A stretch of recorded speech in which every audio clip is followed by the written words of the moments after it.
Today I'm breaking down the signature synth techniques behind Tate McRae's hits, tracks like Revolving Door, Sports Car, and It's Okay, I'm Okay. The first thing to note is that these sounds work because they nail three critical elements: layering, dimension, and movement. That's what we're going to target, and I'm going to show you exactly how to achieve all three. And remember, we're not just copying these sounds. I want to give you the core principles so you can adapt these techniques to your own productions. First up, we're going to look at Revolving Door. Here's a quick example.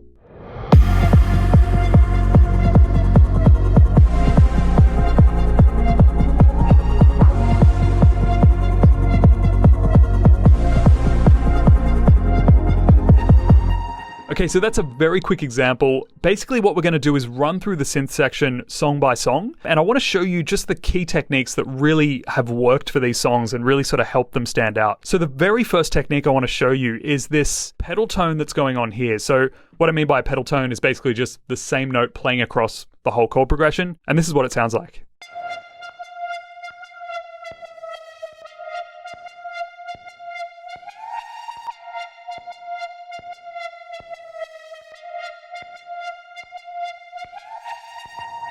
So it's not entirely a pedal tone, it sort of changes notes at the end of every second or fourth bar. But basically, the key here is that it just sort of sits across the top and really just adds some kind of dimension to the track. So the first thing to note is that it's a bit of a different tone. It's a little brighter, it's a little more sort of metallic as opposed to sort of everything else within this track. So that works really nicely, just as a nice point of focus in that synth section. The real secret to this though is LFO Tool. I'm not sure if that's exactly how they did it in the track, but it worked pretty well here. Basically, we're using LFO Tool with one of the presets. I'm not entirely sure which one because it sort of won't tell me. It might need an update or something like that. But basically what that's doing is automating the filter. This was just a really cool preset. So that looks like this as it goes. So really just a low pass filter, just sort of wobbling in and out, gives it that really, really cool effect. The next thing that I noticed was that it was kind of pitch bending in and out from that one note. So basically we've just clicked the region here and we're going to go to this symbol here, make sure it's set to MIDI control and then pitch bend. And then we can sort of control whether or not we want it up or down. This just adds some flavor. It gives it that sort of identity. If it was just a sort of stale note across the whole chord progression, it might not have had the same effect, I don't think. Or even if it didn't have any of that kind of LFO movement, I don't think it would be nearly as exciting for the song. So both of those things just work really well to kind of give that chord progression some movement. Just a quick tip, when you're doing pitch bends like this, make sure that in your synth, whatever synth you're using, set the pitch bend accordingly. So Serum tends to default to -2 and -2. Basically, I've just put it up to -5 because when we go upwards, we're only reaching, I think, a fourth or fifth, and then we're going downwards only 2 semitones. So basically, if I go to the highest extreme with that pitch bend, I can basically set the threshold here. So the next thing I want to show you within this track that can be applied to so many different genres, and I've used it in a bunch of tracks, I'll continue to use it in a bunch of tracks because I think that it really just gives those entry points of each chord a lot of life. And basically what I'm doing is adding somewhat of a stab for every single chord. So this is it in isolation.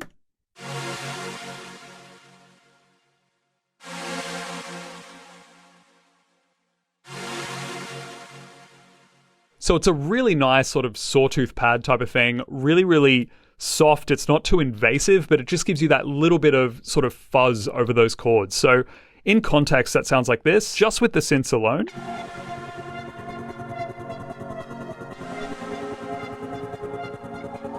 And I want to show you without, just so you know exactly what effect it's having.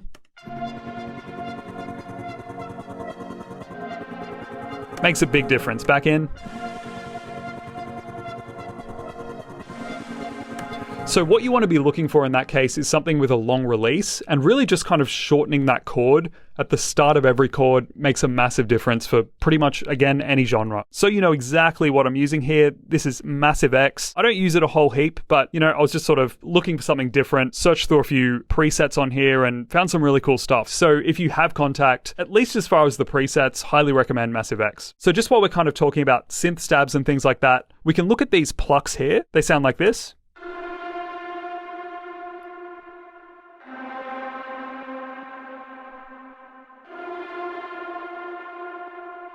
So as long as they're in harmony, they can have a massive effect as well. To me, they just added that little bit of extra texture, and of course they're on the record. Again, probably something slightly different, but it just fills it out so much and gives it that identity. That's really what a lot of Tate McRae's tracks are about. They just have those elements that really separate them from other tracks, and that's really what you want to try and achieve here. So you've got stabs to work with, you can work with pedal tones, bending the pitch in and out, and using LFO Tool to kind of add that movement. The final thing would be the very, very basic pads, and they sound like this.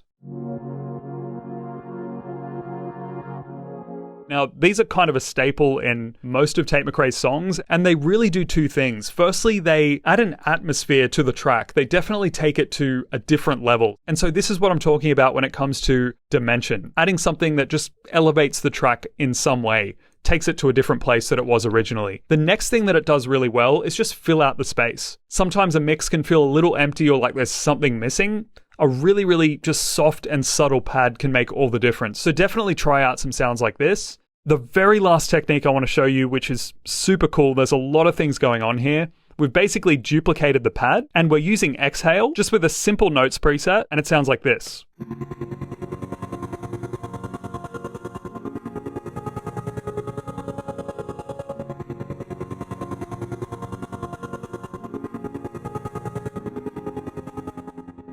And so you've kind of got that helicopter effect that wasn't in the preset. Basically what we're doing here is again using LFO Tool just to add that movement. So we've got it set to 16 and we've really just sort of carved out a shape that is static but isn't too robotic. So that's the purpose of this very, very subtle curve here. This is what it looks like through the actual plugin. And so without that plugin, without any of that stuttering, it's just a very basic synth pad. So you can use this technique again with LFO Tool or any tool that sort of has LFO capabilities, and you can really add some interest here. You can really get that movement happening in your tracks. The very next thing we've done after that LFO Tool, we've added just a little bit of chorus. We just gave it that modulation, a little bit of movement. And then what I've done is actually automate the panning. And again, this is something you can do in multiple different scenarios. You can use it on hats, pretty much anything you like, as long as you're not sort of overdoing it, because of course you want to keep the listener's focus. You don't want everything kind of all over the place, but here just really subtle in the background, it adds something really nice. And this particular track just has so much of that depth and atmosphere, so it works really nicely. Just to show you exactly what that panning's doing, check it out here.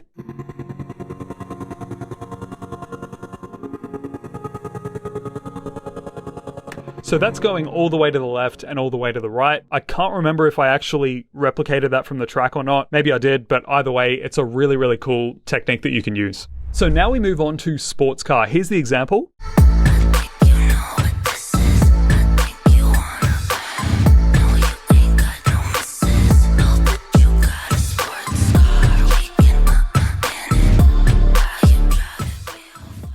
Okay, so we're going to have a quick look at what the synths are doing inside this track. The very first thing I want to look at is this pluck.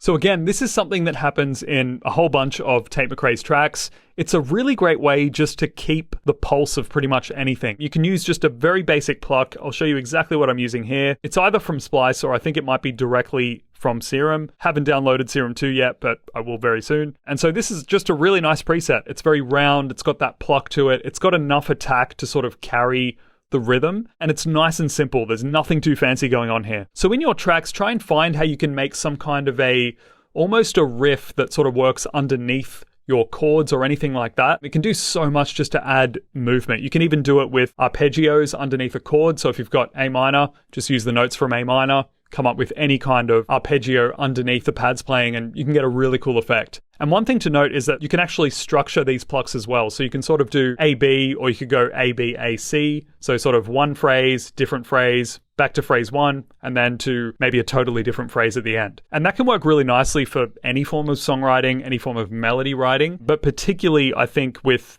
sort of little melodic ideas like this, that can be really useful. Now, this doesn't exactly relate to synths, it's more sampling, but looking at how to actually complement synths can be really important too. So what these are just very basic vocal chops. And again, you'll hear them all over Tate McRae's tracks. And what that's doing is basically just adding some atmosphere, adding some depth to otherwise fairly stale chords. So you'll see that there isn't really a pad in this particular section, but this really fills out that space and in a really interesting way as well. So if we have a look at these in solo,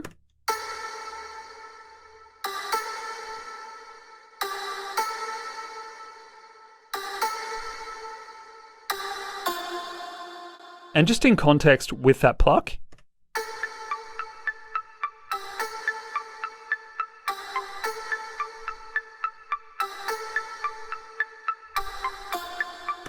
and then introducing the bass after that.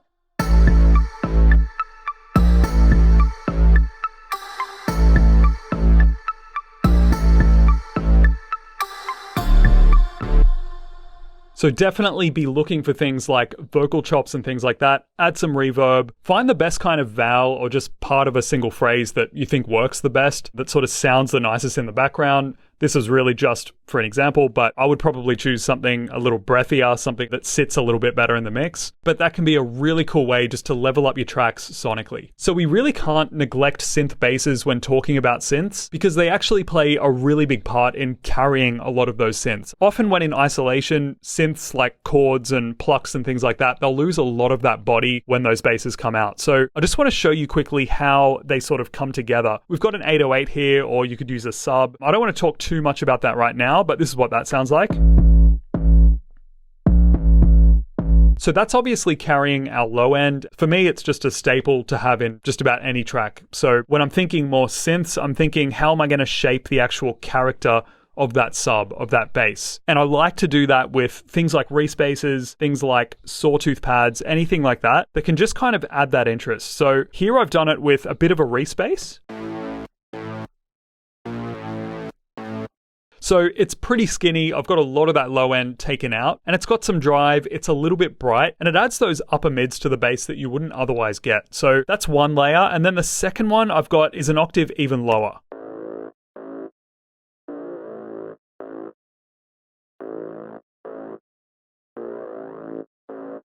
And altogether, they sound like this.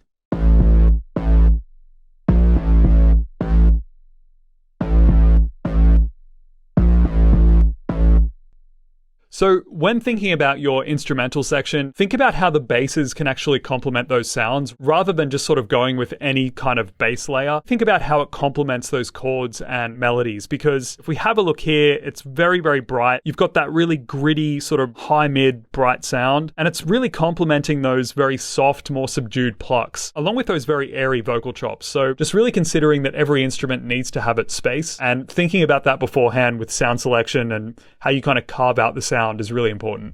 So the third and final track we're going to look at is It's Okay, I'm Okay. Here's the example.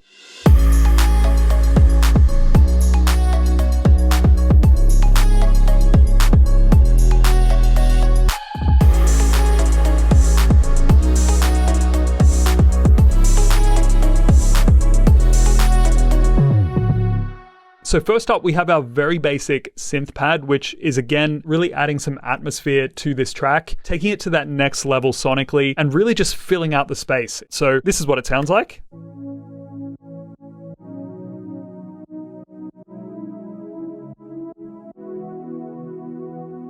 So there's a single note layer here that I want to show you, and it sounds like this.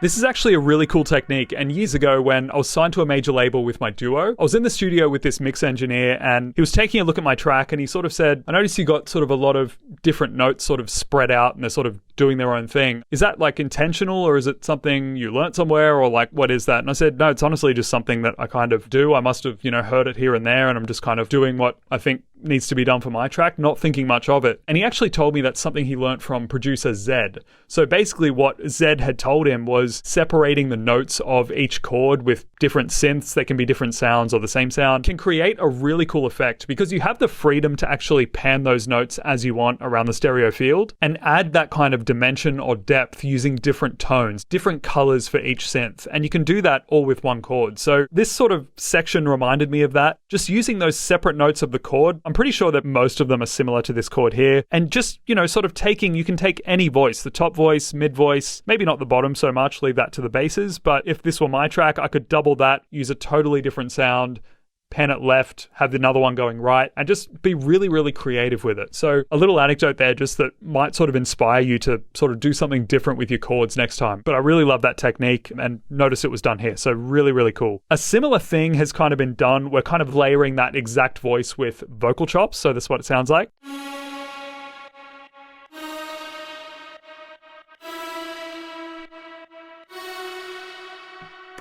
And then with that other voice.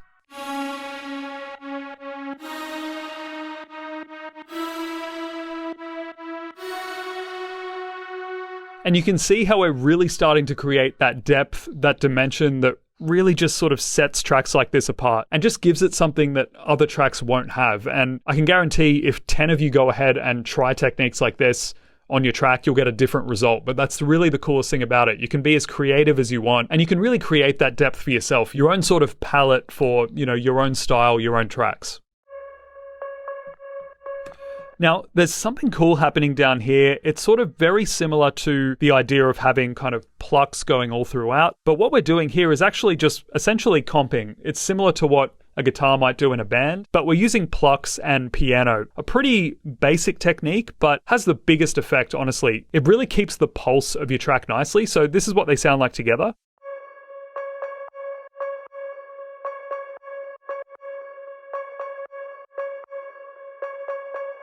So if we take them out of the track, this is what it sounds like.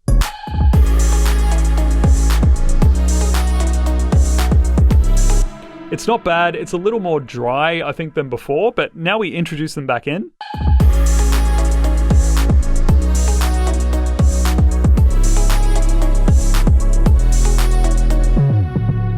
What I really like about it is that not only do you get that kind of emotion from the notes that it's hitting, but it also is before every beat hits, you've got that little upbeat. And that can make such a big difference in the way your track actually flows. So thinking about these little rhythmic things that you can do with synths, with actual instruments, can really just elevate your track and give it the movement that it needs. Now, speaking of things like sequences and using plucks for movement, this is a really great way to do it. Just a very basic, almost riff. I'm referring to guitar again. It's very kind of a similar sort of process. You've got almost sort of a riff happening here, but only it's with a synth. So this is it in isolation.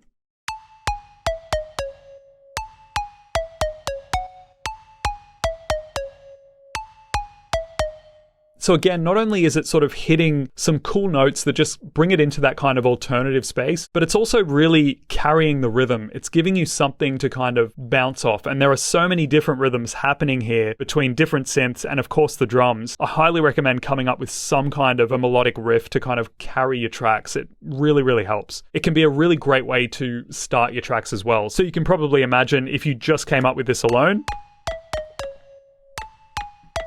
and then simply adding some bass underneath it.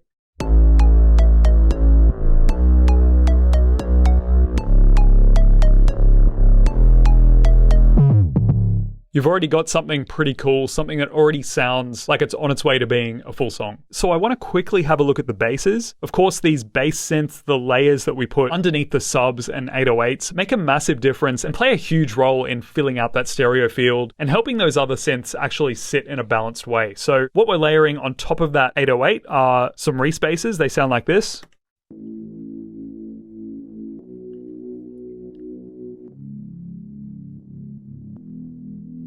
So on the lower end there and underneath that, we've got this.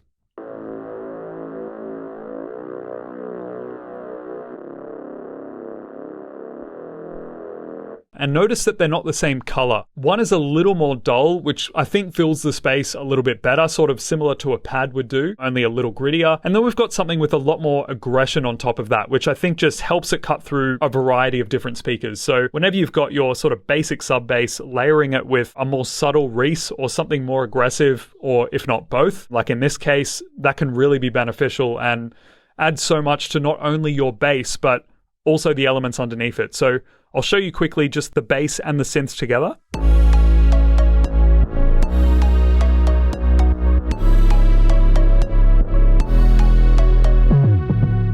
And so lastly, I just want to look a little bit at a couple of different processing techniques that you can use. The very first being something like Kickstart 2, just to move some of those lower frequencies that might build up, move them out of the way of the kick. This is of course just ducking volume, and you can see it through here.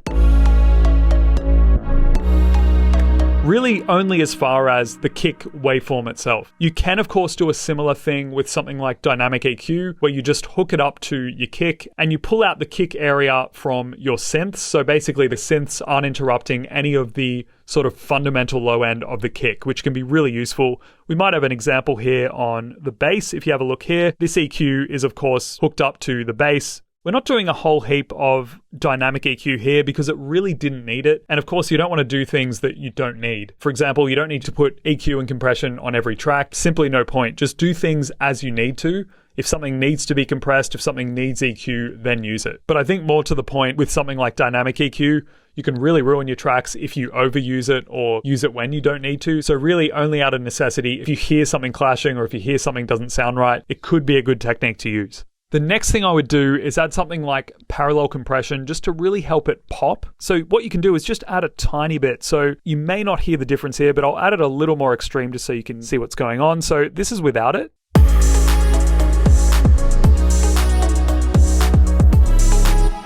And if I wanted to elevate that just a little bit, just to help it pop a little bit more, this is what it sounds like.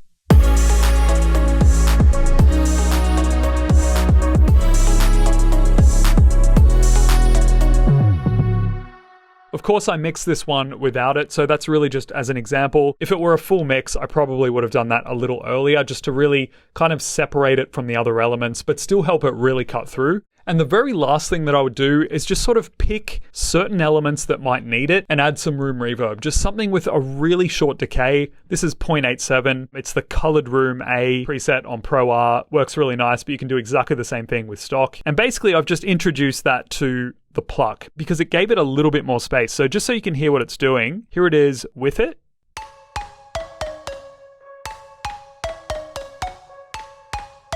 And as you can hear, we've got the other synth running through it as well, so that's why you can hear that. But if I turn that off, this is what it sounds like. Then with. So it's got a little bit of that kind of high-end slap, which I don't always love, but you know, that kind of splash can be the thing that really helps it cut through a little more and just give it that width. So you're not going to typically hear that kind of thing in the mix, but of course just carve out the reverb to what sounds good to you. Not everything that sort of sounds good in the mix will necessarily sound good in solo. So really just make sure it works in your mix, whatever you're doing, whatever preset you use or however you kind of dial in that reverb.